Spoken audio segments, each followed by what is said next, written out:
একবার এক মাস্টারমশাই একটা ছাত্রকে অঙ্ক শেখাচ্ছিল। তার হাতে 3টে আপেল দিয়ে বলল, আচ্ছা বলো তোমার কাছে কটা আপেল আছে? ছাত্রটি বলল, মাস্টারমশাই 4টে। মাস্টারমশাই ভাবলো, এত ভালো একটা স্টুডেন্ট অঙ্কটা ভুল করলো কেন? আপেলে হয়তো তার অ্যালার্জি আছে। তাই পকেট থেকে 3টে চকলেট বার করে সেই ছাত্রটার হাতে দিয়ে বলল, বলো তোমার কাছে কটা চকলেট আছে? তখন বাচ্চাটা বলল, মাস্টারমশাই 3টে।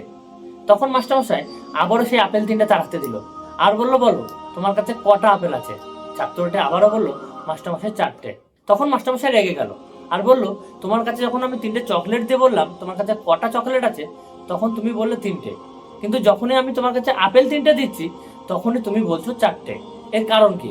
তখন ছাত্রটি বলল, মাস্টারমশাই আমি যখন পড়তে আসছিলাম আমার বাবা আগে থেকে আমার পকেটে একটা আপেল রেখে দিয়েছে, তাই আপনি যখনই জিজ্ঞাসা করেছেন কটা আপেল আছে, তখন আমার পকেটের আপেলটা নিয়ে আমার কাছে 4টে আপেলই ছিল প্রতিবার।